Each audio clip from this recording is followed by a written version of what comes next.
It's about that time of the month again, as all of you guys that have been here for a good minute should know, but Dragon Ball Kakumei is back, and the developments up until now pertaining to the return of the banished angels and gods, as well as the coming war, have been very straightforward, but there are still a few questions that remain. Will the pre-existing realms be able to strengthen themselves to the point of being able to combat divine beings?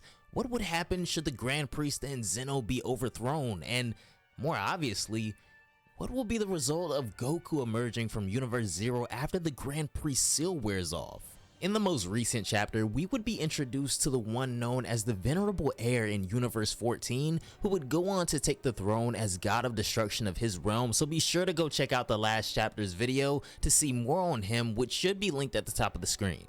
As we hop into this month's chapter, consider leaving a like by just clicking that thumbs up button down below. Pretty sick right there, right? And don't forget to subscribe as well, but without further ado,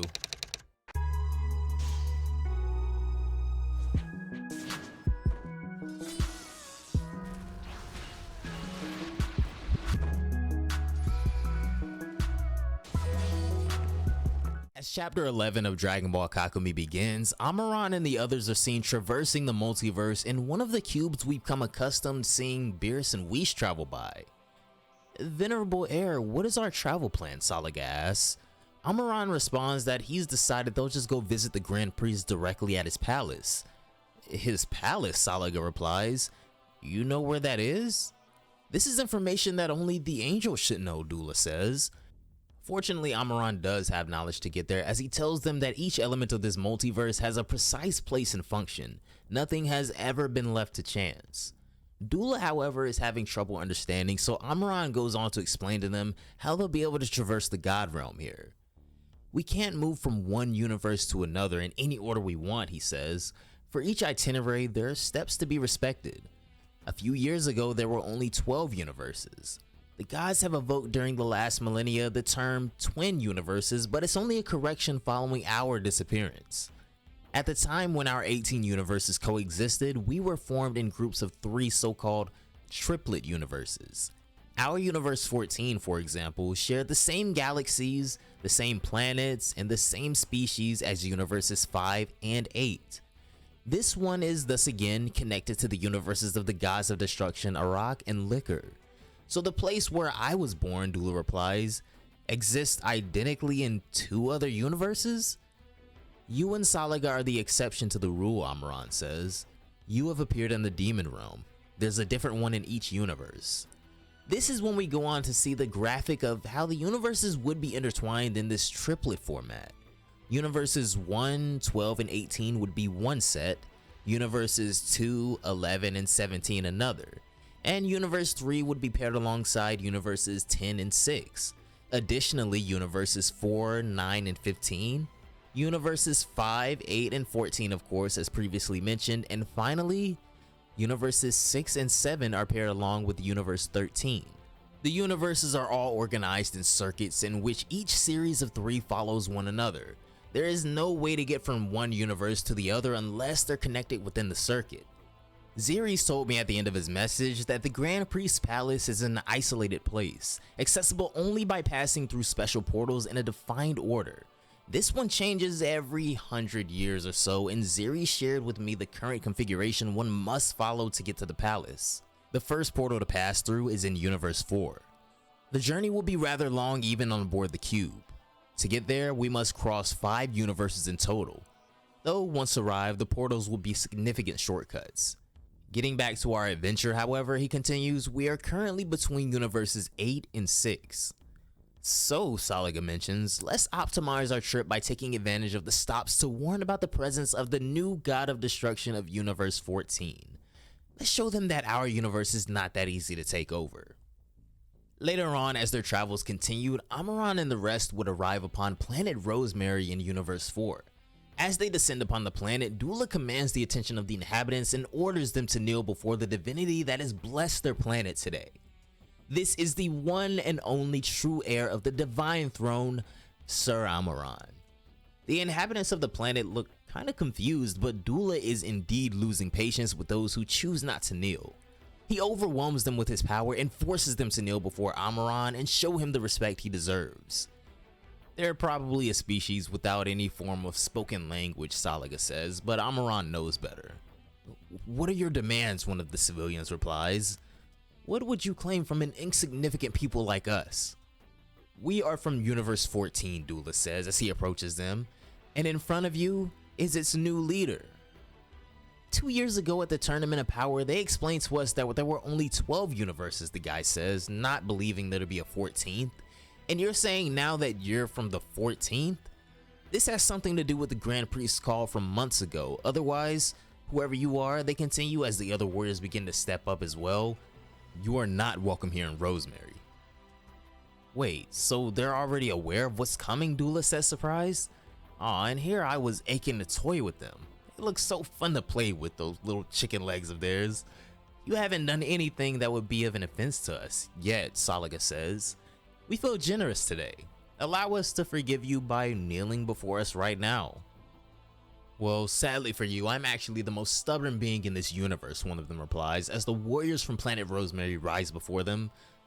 So it seems like there's no way of reasoning with you, Amaran says, beginning to lose his patience as well.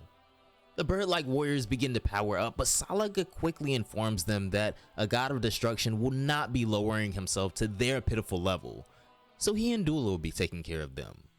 However, the warriors are fearless, and even if they shall perish here, they mention that there is a being that won't be too happy to know that there's a god of destruction walking around quietly in his universe.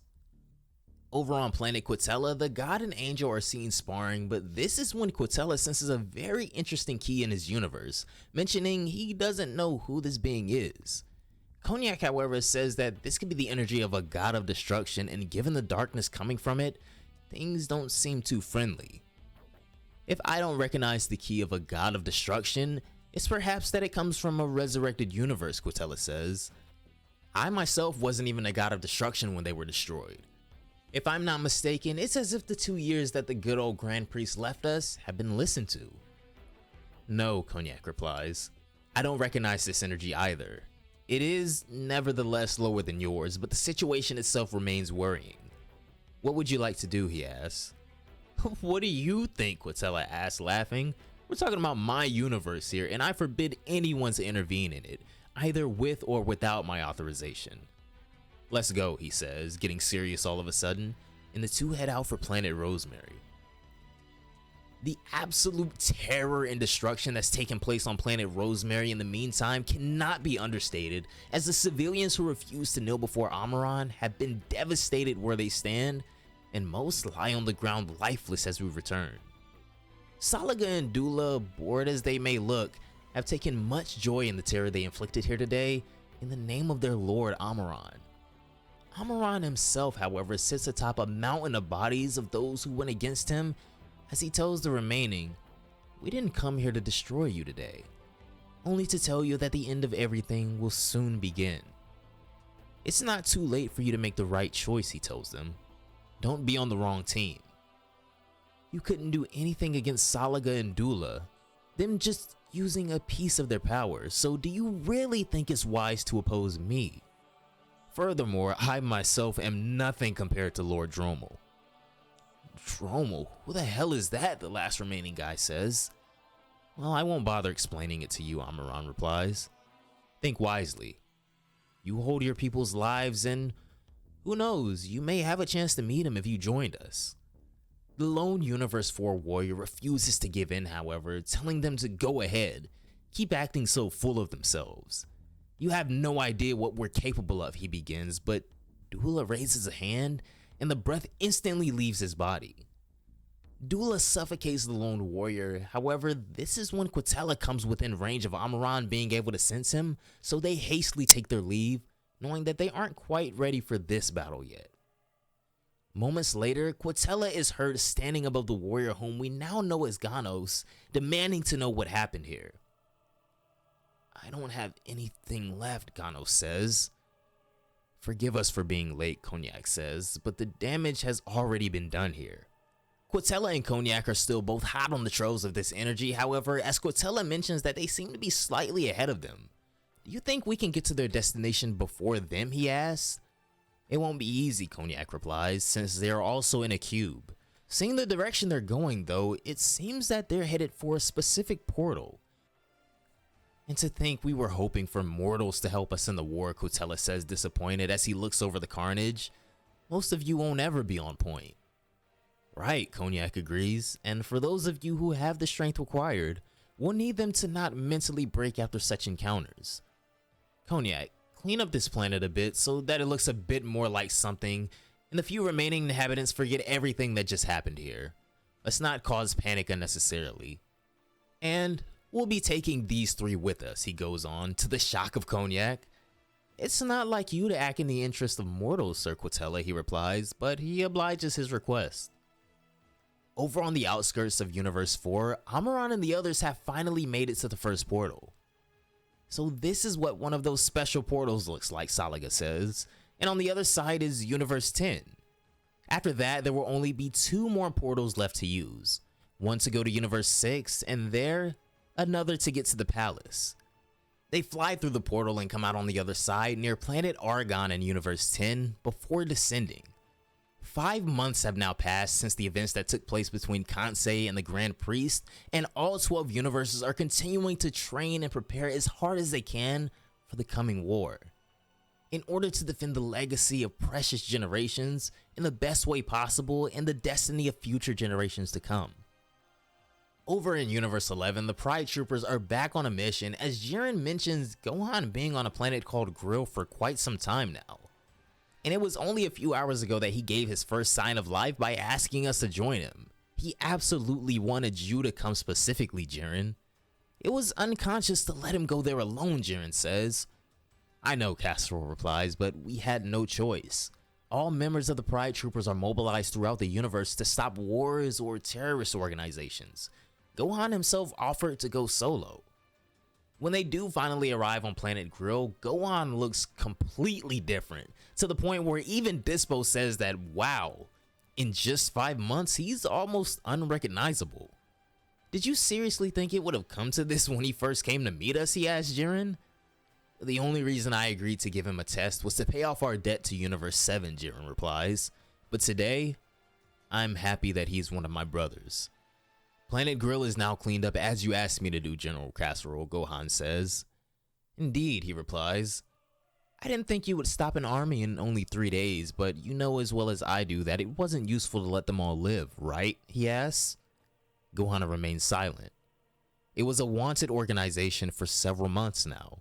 Its members are each responsible for many deaths and accidents. This kind of guest does not deserve to be spared, Gohan.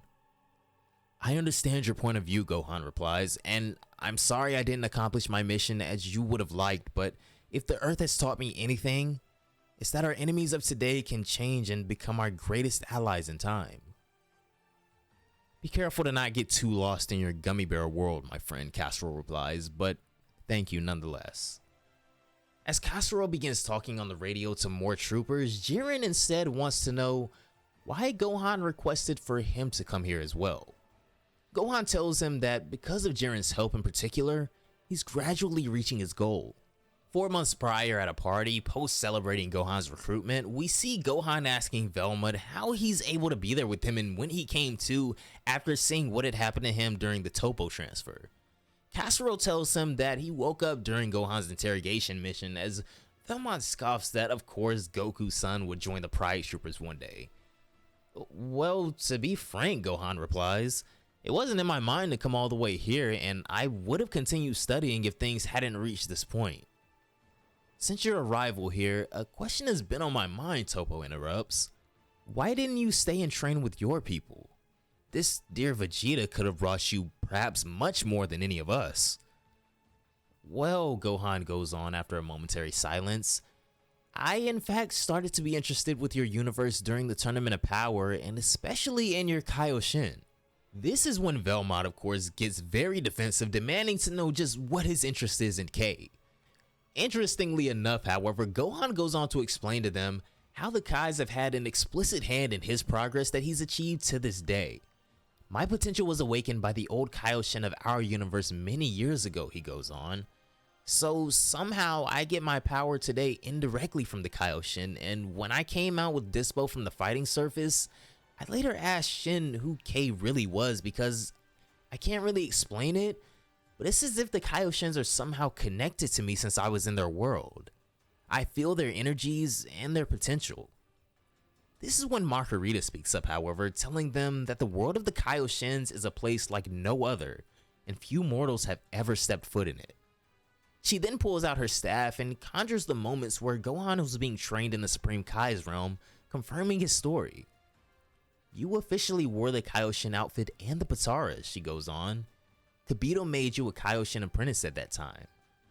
This should give you some answers on many points. Exactly what did your Kaioshin tell you about K, Jiren asks. Well, Gohan begins, he explained to me that the Kaioshins first appear as golden fruits, but that out of all of the fruits that existed throughout the universes intended on becoming Kais, K was a fruit 2 or 3 times larger than all of the others. This would also explain why K has such intense ki compared to the other fruits. In any case, K is nothing like the other creator gods that I know. Am I wrong, he asks? He knows what he's talking about, Velmont thinks to himself. What could he have in mind? Indeed, he possesses powers that his colleagues will never possess in their lifetimes, Velmont answers. Come on, give birth, what are you thinking? For some reason, Gohan continues, when I awaken my potential, I have this weird discomfort in my belly as if something is only partially unlocked. Why would you never talk about it with the Kaioshin of your own universe then, Jiren asks. Well, at the time, when my potential was first awakened, time was against us and I had to act right away, Gohan says. The old Kaioshin did make me much more powerful anyway than I would have ever been on my own. So in summary, Margarita says, you're going to ask K to complete your awakening because you feel that you're not using your full potential and that he would be the best person to help you do so. Is that it? Well, yes, I know it's probably absurd, he begins, but Margarita silences him and beams him with her staff. Indeed, she continues, I feel that it is sleeping in you. The steps seem to have been done, but not in the right order. What do you mean, Gohan asks. When a Kaioshin awakens potential, Margarita says to him, there are several steps that need to be followed in a precise order, and this requires extreme concentration. Not all Kaioshin can awaken potential. In fact, only a handful can. Perhaps he wasn't rigorous enough.